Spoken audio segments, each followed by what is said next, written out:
Education എൻകൗണ്ടറുകളും സ്വതം U G സിയുടെ പുതിയ notification വന്നിട്ടുണ്ട്. യു ജി സി സൈറ്റിൻ പ്രകാരമാണ് ഞാൻ പറയുന്നത്.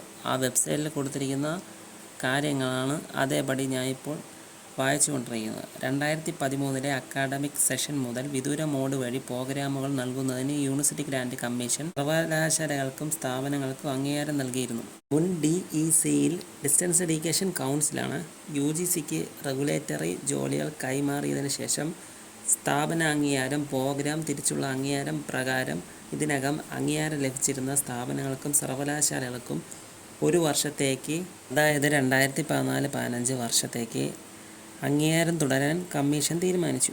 തുടർന്ന് ODL നിയന്ത്രണങ്ങളുടെ അഭാവത്തിൽ 2014-15 ODL പ്രോഗ്രാമുകൾ വാഗ്ദാനം ചെയ്യുന്നതിന് അംഗീകാരം ലഭിച്ച സ്ഥാപനങ്ങൾക്ക് 2015-16 വർഷത്തിലും അംഗീകാരം തുടരാൻ കമ്മീഷൻ തീരുമാനിച്ചിരുന്നു.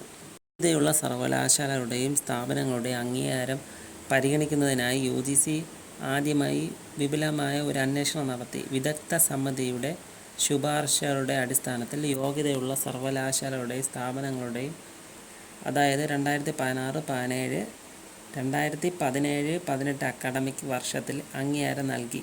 2017-18 അക്കാഡമിക് സെഷന് ശേഷം യു ജി സി ODL 1-2 ഭേദഗതികൾ പ്രകാരം സ്വതന്ത്ര സ്ഥാപനങ്ങളുടെ ഓപ്പൺ ഡിസ്റ്റൻസ് ലേണിംഗ് പ്രോഗ്രാമുകൾക്ക് കമ്മീഷൻ മറ്റു അംഗീകാരവും നൽകിയിട്ടില്ല. ഞാൻ വായിച്ചത് ആമുഖമാണ്.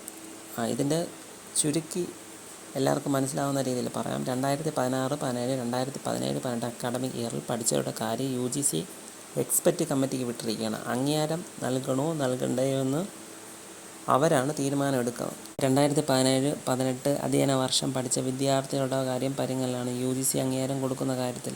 2017 ജൂണിലാണ് റെഗുലേഷൻ നിലവിൽ വന്നത്. യു ജി സി ODL 1-2 ഭേദഗതി എന്ന് പറയുന്നത് 2017-2020 ഇറക്കിയ യു ജി സി റെഗുലേഷനെക്കുറിച്ചാണ് പറയുന്നത്. 2017-18 അധ്യയന വർഷം വരുമ്പോൾ 2 വിഷയങ്ങളുണ്ട്. ഒന്ന്, മദ്രാസ് ഹൈക്കോടതിയുടെ സ്റ്റേ ഓർഡറൊന്നും ആ കാലഘട്ടത്തിലില്ല. 2, 2017 റെഗുലേഷൻ നിലവിൽ വന്നിട്ടുണ്ട്. എക്സ്പെർട്ട് കമ്മിറ്റിക്ക് അനുകൂല നിലപാട് എടുക്കാൻ 20% സാധ്യതയുണ്ട്. കാര്യം സ്വാഭാവികമായിട്ട് അവിടെ എക്സ്പെർട്ട് കമ്മിറ്റിക്ക് വിട്ടിരിക്കുന്നത് 2016-17, 2017-18 പക്ഷേ 17-18 കാര്യം 20% സാധ്യതയുള്ളൂ. 2018 മുതൽ 22 കാര്യം വരുമ്പോൾ മദ്രാസ് ഹൈക്കോടതി സ്റ്റേ ഓർഡർ ഒന്നുമില്ല. 2017 റെഗുലേഷനും ഉണ്ട്, 2020 റെഗുലേഷനും നിലവിലുണ്ട്.